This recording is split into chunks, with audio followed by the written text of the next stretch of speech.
Probably someone's cousin just got in here. A mocking laugh rang out behind her as she knelt, patching cracks in the shooting range's concrete wall. No one remembered her name. No one cared where she came from. They only knew her as the wall-mending woman, in a worn t-shirt, safety goggles on, always silent. But 5 minutes later, a veteran Navy SEAL walked over. He didn't say a word, he simply laid his MK-18 on the table beside her and stepped back. No orders, no explanation. He just stood there, waiting. And when she picked up that rifle, the entire room seemed to hold its breath. Not out of surprise, but because they realized they had been wrong. Terribly wrong. Her black PVC jacket was streaked with fine cement dust and gunpowder residue. Faded cargo pants bore white scars along the legs. A sun-faded baseball cap hid most of her weathered face. On her left chest, an industrial tape badge reading Civ Tech clung so long, the letters were peeling away. Riley Carson knelt before a concrete wall at the shooting range, one that had taken more rounds than it could ever fully absorb. The wall didn't complain, but it was on the verge of collapse. She knew by the root-like cracks spreading from the impact dent in the barrier, if left untreated, another burst of fire would breach it, and the cost would be more than broken bricks. It would be blood. It would be failure. Riley set her tool bag on the cold concrete floor and pulled out each implement as methodically as a watchmaker opening a movement. A steel putty knife, a wire brush, precisely mixed polymer sealant. No wasted motion, no second to look busy. She worked because she understood exactly what would happen if she didn't. Soldiers began filtering in. Combat boots thudding, spent casings clicking, terse commands echoing from the instructor. Riley didn't look up. They walked past her as if she were a stain on the floor, her presence too insignificant to demand their attention or greeting. She was used to that. Here, you either give orders or you fire. Wall patchers, gunsmiths, medics, the background players whose work nobody remembers. She held no contempt for them. She had once been one of them, believing herself at the center of it all, until she learned the hard way that battles are won or lost on the quiet preparations nobody notices. Riley dipped her knife into the thick gray sealant and began filling the largest crack. The polymer oozed into the fracture like lifeblood returning to the heart. Her movements deliberate and exact. No music. No chatter. No guidance. Just silent restoration of something others had shattered without a second look. An old shell casing dislodged as she scraped out crumbled concrete. She picked it up, examining it. Spiral grooves still imprinted from the barrel, cold, heavy, and utterly superfluous. She tucked it into her pocket as a reminder that no detail is too small to ignore, not after what she'd seen. A few soldiers glanced her way, some curious, some annoyed, some openly dismissive. No one asked her name, thanked her, or thought that a civilian technician kneeling to repair the range wall was worth noticing. To them, she was part of the backdrop, like an air vent, a fire hose, a cloud of dust. Riley didn't blame them. She'd spent her life knowing that sometimes doing your job right meant nobody ever knew you had done it so long as the wall didn't collapse, the rifle fired true, and everyone returned home intact. A draft swept along the concrete corridor, lifting motes of dust from her shoulder. She paused, not to rest, but to eye the day's final hairline fissure, deep, twisting, almost hopeless. But she also knew that, like every other crack she'd sealed with the right starting point and enough patience, even this one could be repaired. And she wondered, did anyone notice today? Welcome to Veteran Best Stories, where the war ends, but the stories live on. From the foxholes to front porches, we honor the silent battles our veterans still fight. Subscribe and walk with us beyond the battlefield. Gunpowder dust still clung to the air as a group of young soldiers entered the live fire area. They spoke louder than necessary, not because they couldn't hear one another, but because they wanted everyone else to hear them. Their voices echoed down the damp, steel-scented concrete corridor, full of the bravado and carefree swagger of men fresh from the classroom. "Who is she anyway?" whispered one behind Riley. She didn't need to look back to feel the appraisal sweeping over her from head to toe. It wasn't a professional assessment, but the kind of quick judgment that frames a person by their walk and worn-in uniform. Maybe she's some SEAL's famous girlfriend, let loose to patch the wall for kicks. A few snickers followed. They either assumed Riley hadn't heard, or worse, that she wouldn't dare respond. Riley kept her head down. Her hand found her tool bag and produced a custom-ground Torx screwdriver, an implement not found in any standard military kit. She checked its tip, wiped it clean, and set it next to the freshly mixed polymer sealant. Each tool placed precisely, as if part of her own hand, no glance, no hesitation. She didn't need them to understand. In fact, she hoped they never would. Some people live their entire lives in noise, believing volume equals value. They have yet to learn that the most enduring work often makes barely a sound. The soldier's boots struck harder against the floor, an attempt at distraction. Riley remained focused, brushing away old debris from the crack with a small, stiff brush. Chunks of concrete fell like flakes of time. Every motion was careful, deliberate, devoid of flash.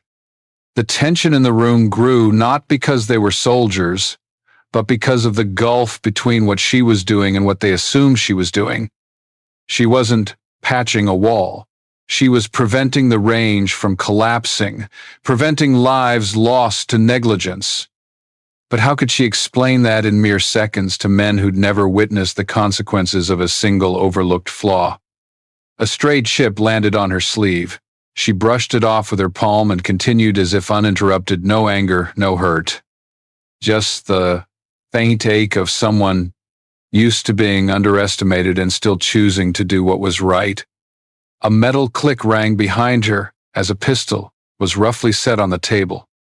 Riley didn't look, but in her safety goggle reflection she saw it. The slide pulled back unevenly, the magazine not seated correctly, the recoil spring misaligned.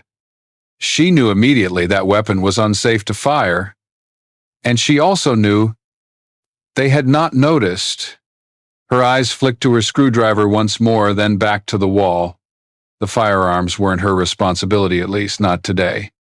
Behind her, the laughter died down.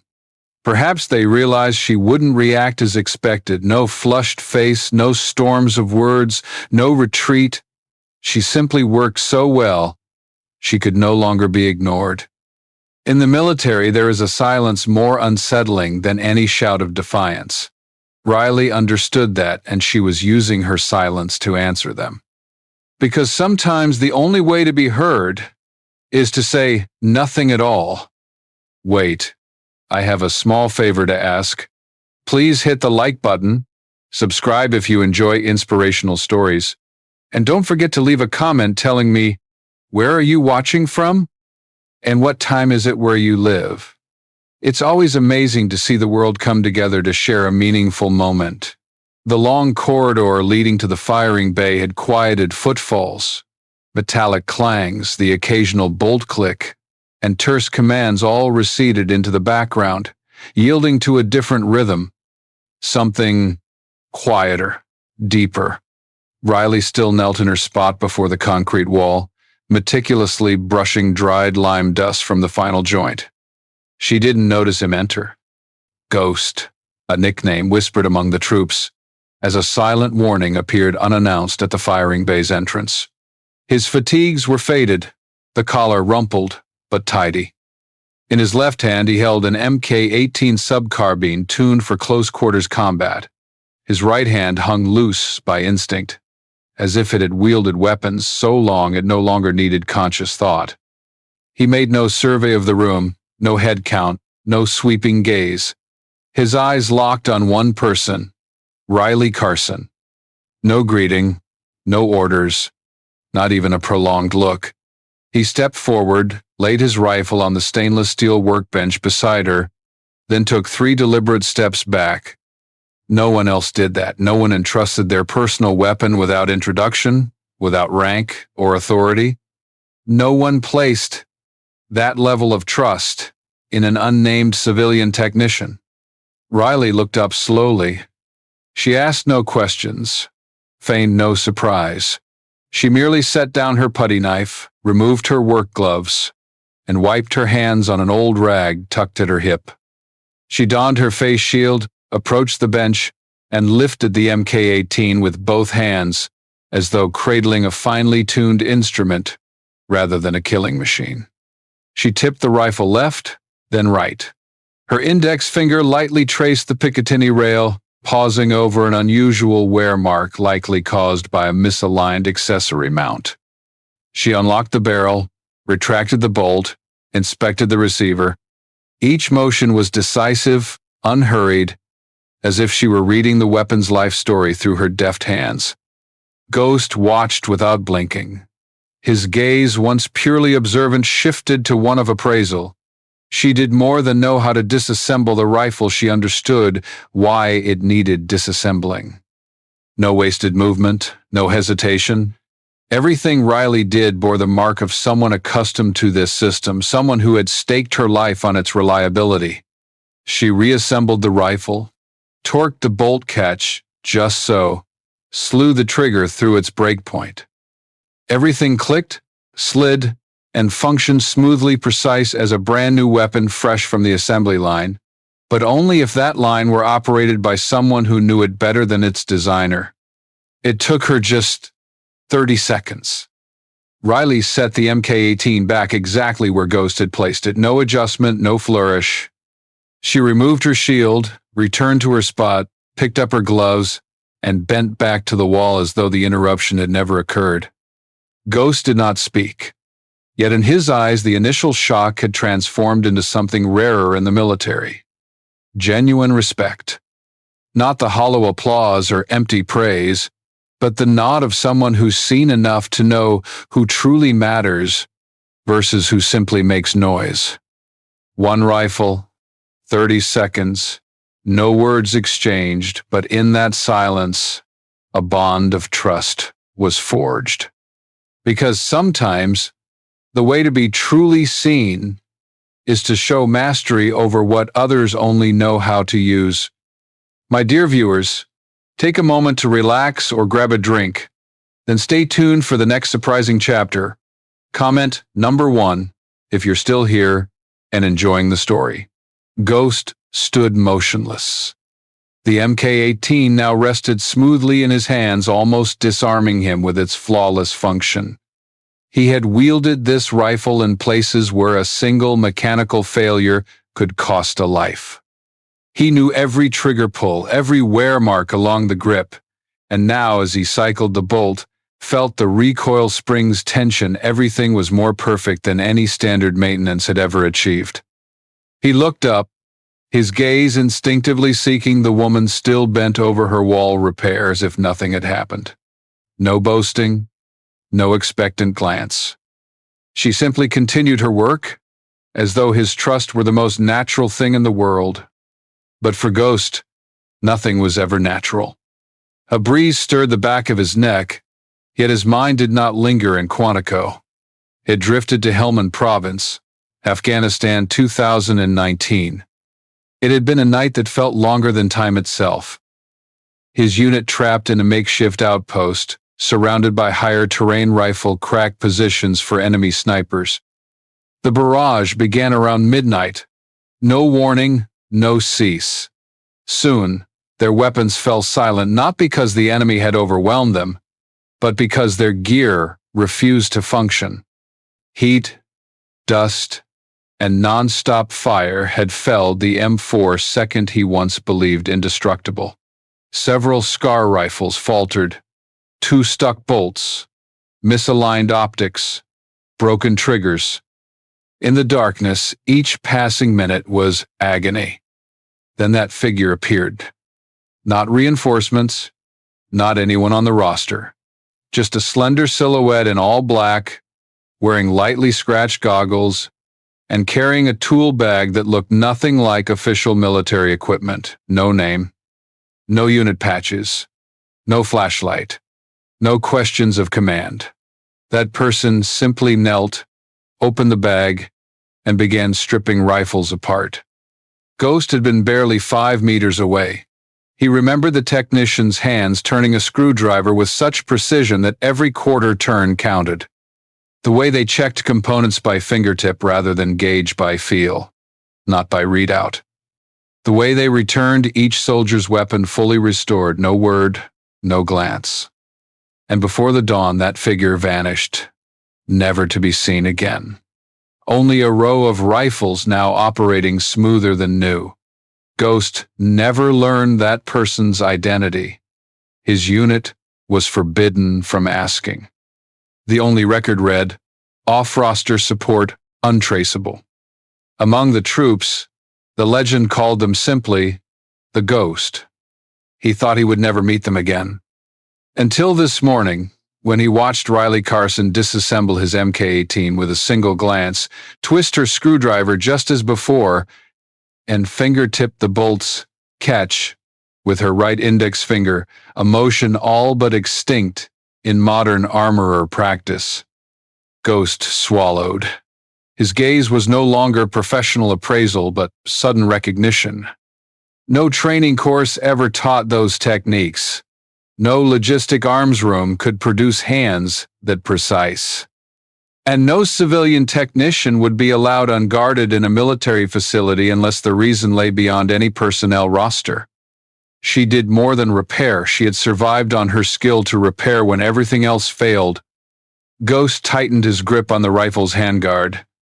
His eyes flicked back to Riley, now wiping dried polymer from her sleeve cuff as neatly as cleansing a scalpel.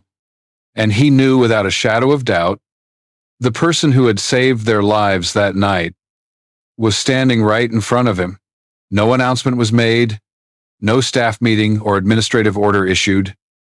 Yet the next morning, when Riley Carson arrived at her makeshift workstation, a cold metal corner of the maintenance bay, she had quietly rebuilt from wreckage. A rifle lay there. No note, no unit tag, no written request. Just a used Scar L, dust-coated, the rail slightly caught, the bolt carrier group slightly misaligned, as if someone had quick-fixed it without real understanding. Riley didn't look around or ask who left it. She simply donned her gloves, pulled up a stool, and began stripping each component in a rhythm that even machines sometimes could not match. That day, no one approached her, yet everyone noticed. And someone else took heed. The following morning, another weapon appeared, an AR-15, also unmarked, with no one waiting nearby. Then an M4, A1, then a Trigicon optic that had drifted off, 0. A mismatched trigger assembly, a buffer tube that clicked on each round. They arrived one by one, silently, precisely. No fanfare, no acknowledgments, no orders. Yet Riley's bench was never empty for more than a morning. She asked no questions. They made no requests. Their unspoken agreement had no signed contract or spoken promise. It was sealed by survival, by the invisible language only those who have trusted their weapon with their life can comprehend. In the special operations world, trust is never free. It is built from the smallest details: a rifle that never jams under fire, a single accurate shot when there is no second chance. And when trust begins to take root, it does not burst like fireworks. It rumbles quietly, spreads like a whisper among warriors who survived by keeping silent. Riley continued her work as before, still wearing her faded cap, her toolkit laid out like Swiss clockwork, her eyes never seeking praise. But something had changed, not in her, but in the way others moved around her. Now SEALs no longer hurried past. Some slowed. Some offered a subtle nod. A nod not of greeting, but one that said, "I know who you are, and I know you know it too." The metal bench Riley worked at once, merely spare space, was cleared each evening. Someone had added rubber feet to dampen vibration, a soft cloth draped across its surface, perhaps from a donated jacket. And no one dared use it for anything else. No nameplate, no signboard. But if anyone asked, "Where is the most trusted armorer at Quantico?" every finger would point to the same corner where a silent woman methodically wipes a bolt carrier clean with an oil rag, caring for it as someone who knows that what she touches can save a life. In that silence, Riley earned no accolades, but she was given something far more precious: responsibility, not assigned by orders, not granted by rank, but entrusted. And in the military, sometimes that is all you need. Because when they set down their rifle before you, they are placing their very lives in your hands. On Friday morning, Quantico woke to an unexpected chill. A thin mist clung to the concrete, dampening every movement and slowing the world's usual pace. Training continued unabated. Targets rose and fell, rifles barked in cadence, heartbeat of a system not permitted to pause. Riley Carson's workstation remained unchanged. A cold steel bench, her tools arrayed in a sequence only she understood. Small details once overlooked: a rubber mat to prevent slipping, gloves hung on her left for quick access, a custom mixed lubricant in a repurposed bottle now sat alongside a modest stool someone had placed there, fitting her just right. Ghost, now calling himself Rains, entered soundlessly, cradling his newly issued MK-17, the latest NSWC Crane carbine, fresh from months of pre-deployment training. This was no casual loaner. This was a life-or-death instrument he inspected twice daily. He laid it gently on Riley's bench.